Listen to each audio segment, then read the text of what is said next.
I'm Mary Berry, and in this series I'll be celebrating the very best of my everyday cooking. Day-to-day cooking needn't be mundane. Even the simplest recipes can be a joy. I want to show you easy ways to transform dishes into something really special.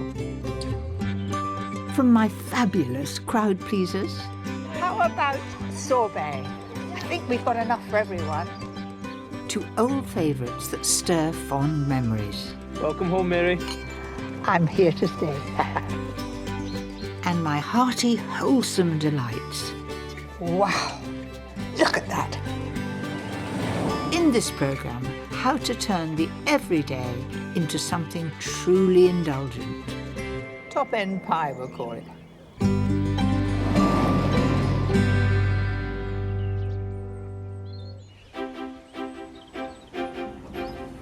We all have times when we want to spoil ourselves. Come on, my man, let's get going. Break off. Break off. All right.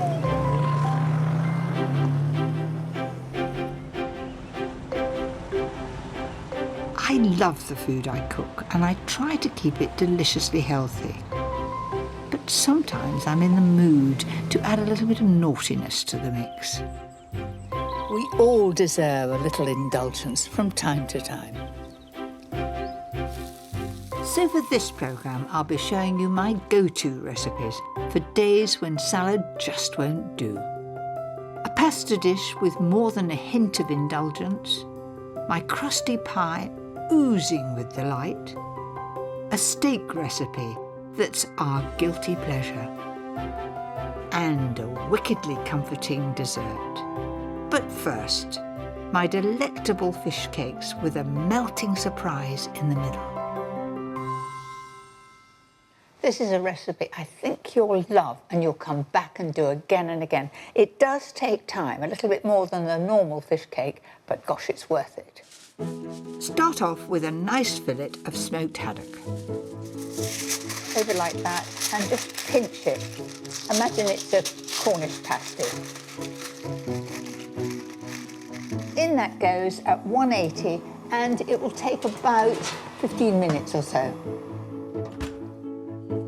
While that cooks, I'll show you what sets these apart. Now this is where these fish cakes are different, because I'm going to do a runny sauce filling in the middle. The base of this rich sauce is a roux. Remember, equal quantities of butter and flour. My top tip here is what you do with the milk. I find adding hot milk means that you get a much smoother sauce, so little by little.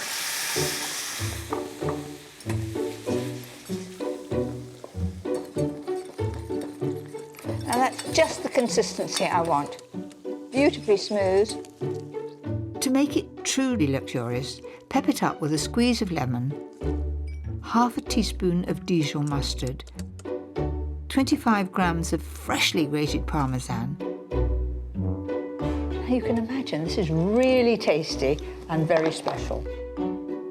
And some chopped parsley and season.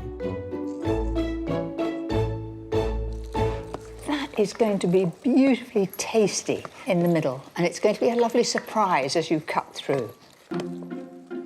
While that cools, let's see how my delicious smoked haddock is getting on.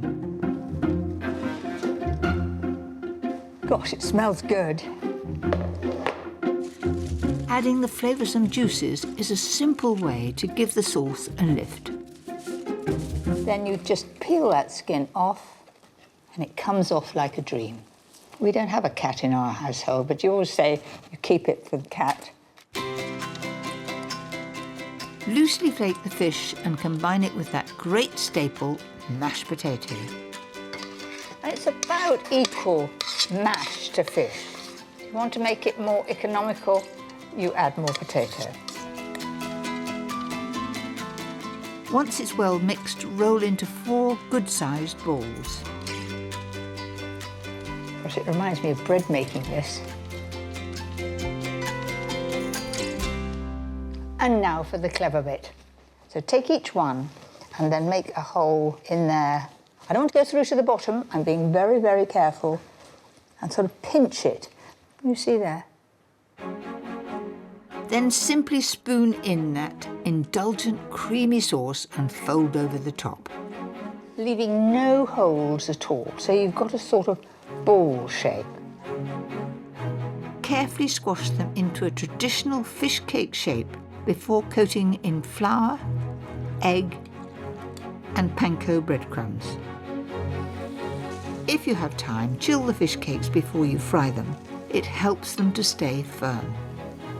So keep an eye on them. We're going to get them nicely golden brown. Once they're a beautiful even colour, pop them in the oven at 180 fan for about 15 minutes.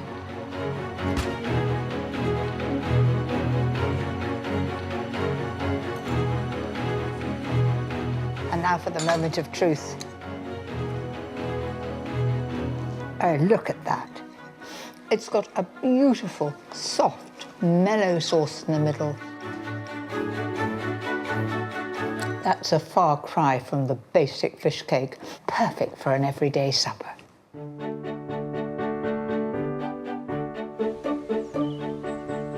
After all my years of cooking, I still delight in bringing together simple, everyday ingredients to create a thing of pure indulgence, like this heavenly pasta dish. This recipe is deliciously rich, and I go back to it time and time again. This is orzo pasta. You may not be familiar with it, but I think it's delicious when it's well flavoured. It looks like long grain rice, but it's pasta, and in it all goes. Cook the orzo for about 9 minutes, and while that boils away, fry an onion in butter until it's soft. Turn the heat down and let it look after itself. Now I can prepare a couple of my favourite ingredients that will really make this dish. 2 fat cloves of garlic and lemon zest. I've got a lemon tree that I'm growing, I have to say, without too much success. I bring it inside in the winter, I feed it, but this year there are no lemons on it. I'll have to try harder next year. 4 minutes before the orzo is cooked, in go 200 grams of petit pois and frozen baby broad beans. Shell them if you've got time. Right, the onion is doing well. If it's taken a little bit of colour, that's fine. Then I'm going to add to that the garlic. The pasta is ready. I'm just going to drain that. Tip that straight in. For depth of flavour, I need 50 grams of parmesan. If you press lightly on the grater, I like those long threads, and it's a little bit different, and the flavour really comes through. That, I reckon, is about 50 grams, give or take. Thyme has a wonderful, intense flavour, and I think it goes perfectly with Mediterranean dishes. I love the smell. If you actually chop the leaves, it's much more aromatic, and it'll give much more flavour to that. In it goes. I'm going to add some pepper and a little salt. In goes the juice of a lemon and the zest, and half of that fresh parmesan. Doesn't that look good? This is where you add a touch of luxury. This is creme fraiche, full fat, of course, and there it goes, absolutely delicious. This is indulgent. We're spoiling ourselves.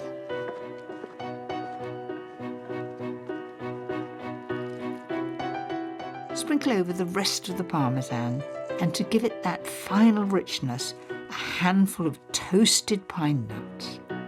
Well, I, for one, can't wait to get stuck in. A great family dish, but it's a little bit naughty and nice.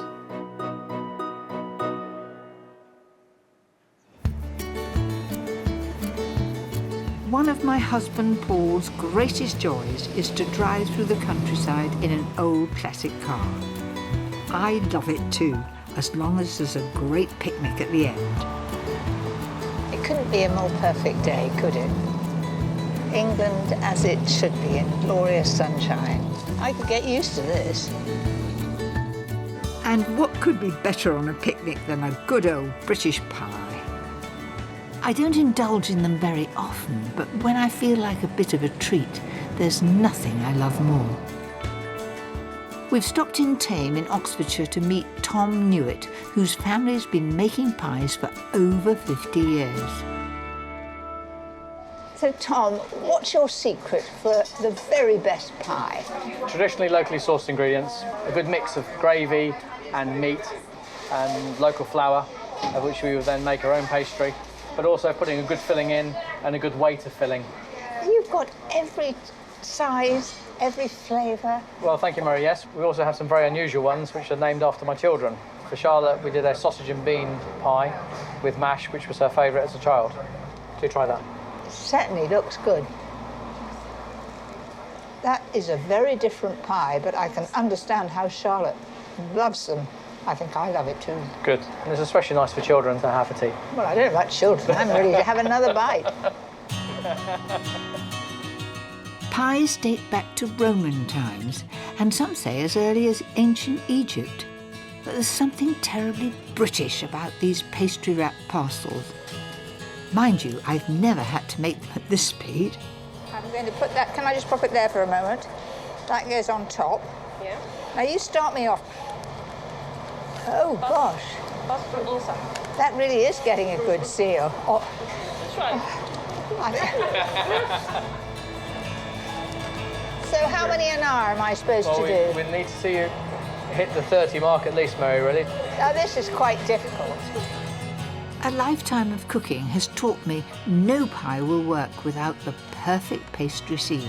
I don't think I'd be employed very long. I'd be a bit slow. I think you better go around and tidy it up. That's better. Right, and what's next? And then we go to press. There we are. Does that go in there? Okay. That's it, that comes down, pull it down, On your marks. On your marks, set, go. Pull. and then release. There we are. And it's done a good trimming job. Well, I think as you've made that one, Mary, I think you need to take that one home. Well, I think it's quite a beauty. It's very nice. With a steak pie for supper and a couple of Scotch pies for lunch, it's time to go in search of that idyllic picnic spot. Very good idea to stop here. You ready for a pie? Absolutely cram jam full of meat. Very nice. Smells perfect. There we are. Best of British. Come on, have a Well, try. that's very kind. Thank you very much. It's very nice. This is the top end of the market. Top end pie, we'll call it. When it comes to a pie, we all have our own favourite. Mine uses simple ingredients with spectacular results.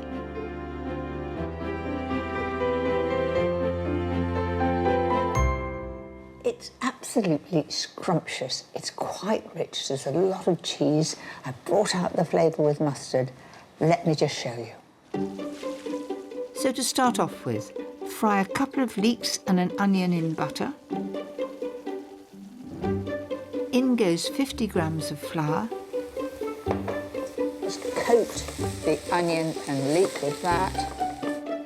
And 600 ml of hot milk.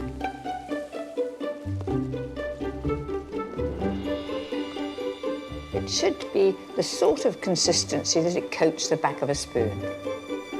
What lifts this pie out of the ordinary is the cheese, so don't hold back. 50 grams of mature cheddar and the same of Parmesan.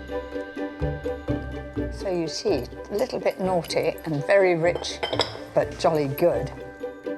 Add some finely chopped thyme and season well. The cheese will be quite salty, so you don't need too much. And you know how I love mustard with cheese. I'm using French Dijon mustard, so in that goes.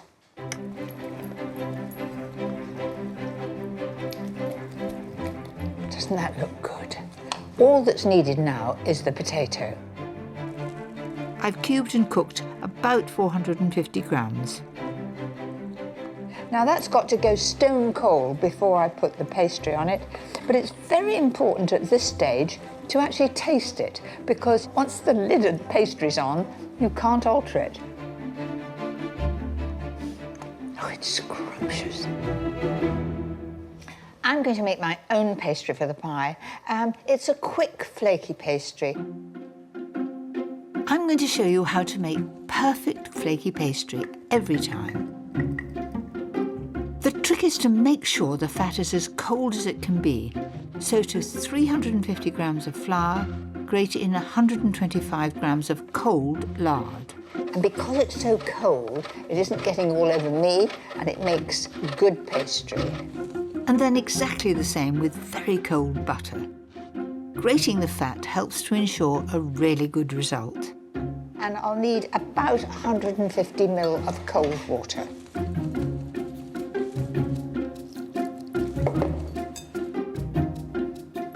And then I want to get some air in the pastry. We've got the air in the pastry through grating the fat, but now I'm going to do it by rolling it out and building layers. We want a lovely, light pastry, so the more air you can get in, the better.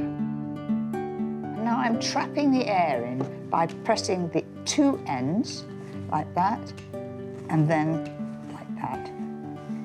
A little bit wider. Take the end again, fold it over, turn it round, and do that 2 more times. Once you've finished, wrap it up and chill in the fridge for at least half an hour.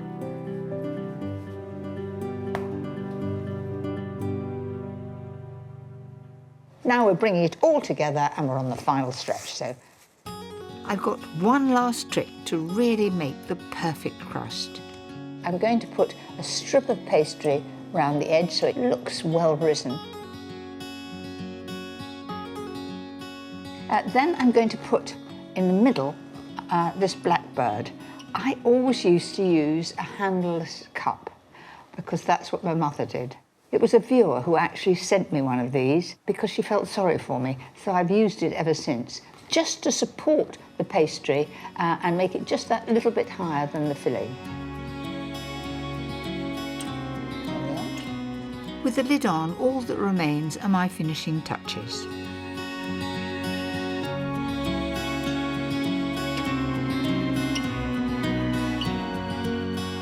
Bake in the oven at 200 fan for about 40 minutes.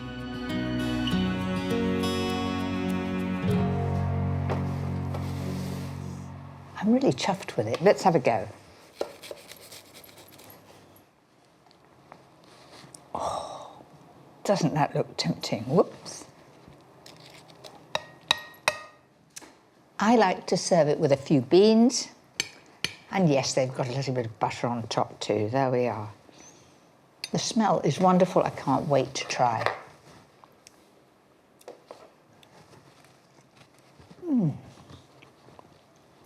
That really is scrumptious. Paul spent most of his working life in antiques, and it's a passion we both share. When we have time, there's nothing we enjoy more than looking for that little something to add to our collection.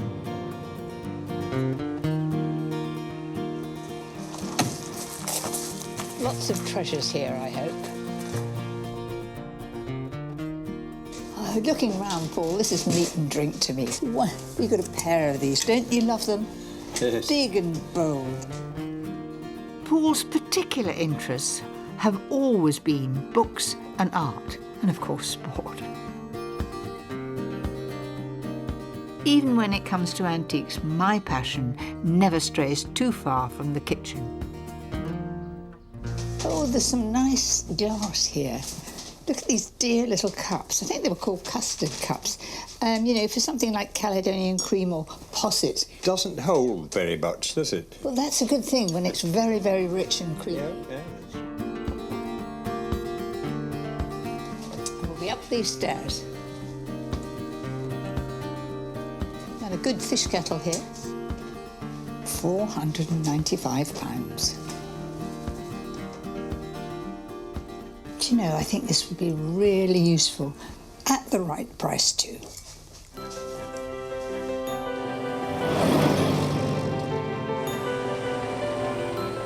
After a day of treats, what better way to end than a memorable supper? And there are two recipes I come back to time and again.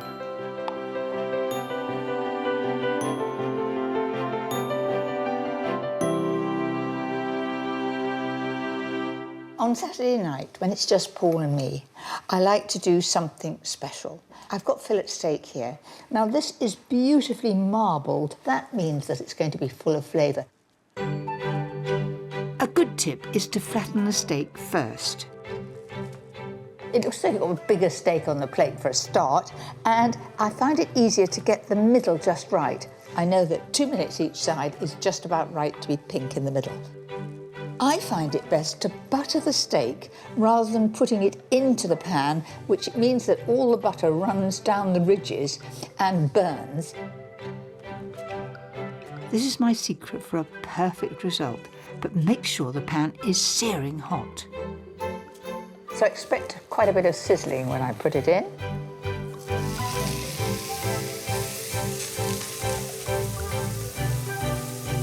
Just before 2 minutes are up, repeat the trick with the butter. So over with the second side. Did I use a steak to woo my husband? No, I didn't use steak to woo my husband. I used to persuade him to take me out because I thought I'd like him to marry me for other things other than being a good cook. Once cooked, put aside and allow to rest. Now for my wonderful peppercorn sauce. Don't waste those buttery steak juices. Add them to 100 ml of beef stock. Turn that on and let it just reduce. To make this sauce truly scrumptious, into the stock goes half a grated clove of garlic, a tablespoon of Dijon mustard, and 1 of Worcester sauce. This makes it really piquant. And for a bit of naughtiness, 2 tablespoonfuls of brandy. I'm not going to do any of that flambe lark because I'm bound on a Saturday night to catch the kitchen on fire because I've usually had a glass of wine in my hand. We'll just not do any of that. In goes 150 ml of pouring double cream. Give it a little whisk there. And finally, half a teaspoon of crushed peppercorns. Of all the sauces to serve with steak, peppercorn is my absolute favourite.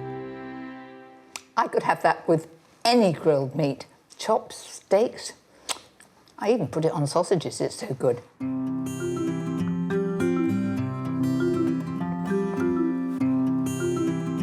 That's just how I like it.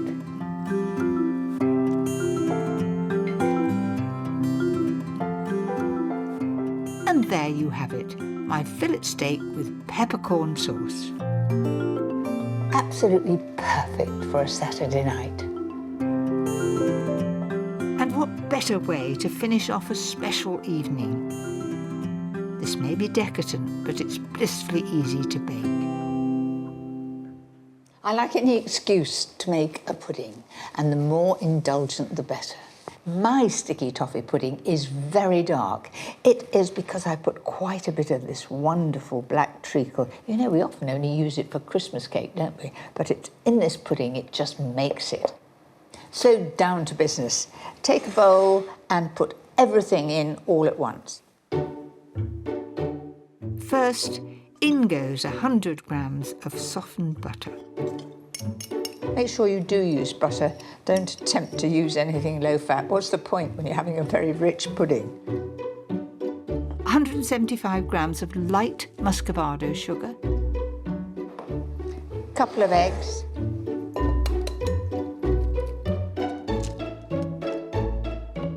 ...225 grams of self-raising flour and 1 level teaspoon of baking powder. This is an important part of the recipe. If you put too much, it'll rise up and fall down again. And 1 teaspoon of bicarbonate of soda, in like that. Next, that gorgeous black treacle.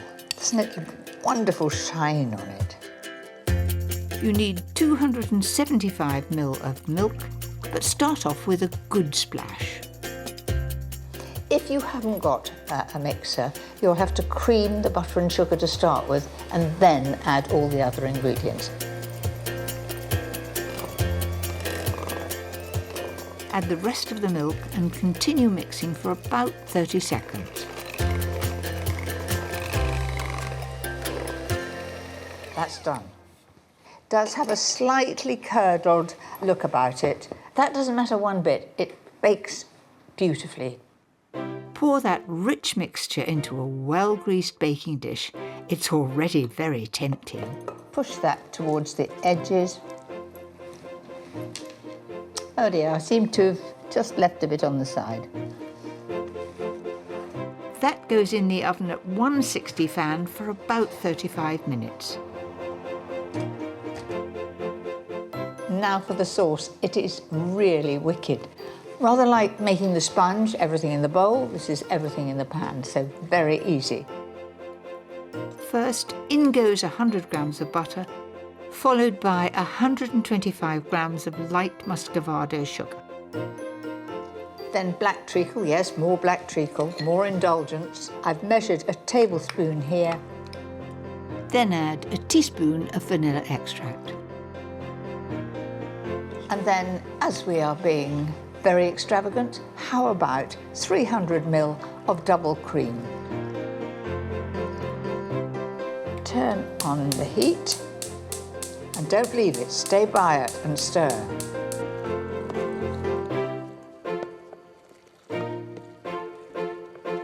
Oh, it's a really lovely smell coming up. So half of that will go over the pudding and half of it will go in my newfound jug. I really love this. It's well balanced. It was quite a find.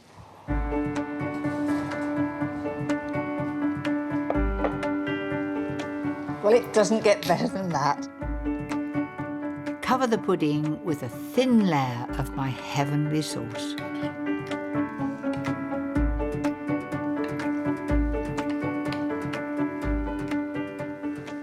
How about that then? Doesn't that look wonderful? Oh, I'll catch the sauce there. And believe it or not, I'm putting extra sauce on it. Over the top. Look at that shine. I can almost see my face in it. It's sheer heaven on a plate. I think it's my most favourite hot pudding.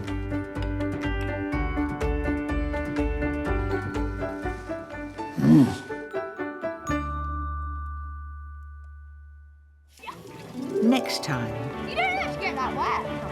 my everyday dishes to delight the people who eat my food the most. My family. Not bad, is it? Very, very good.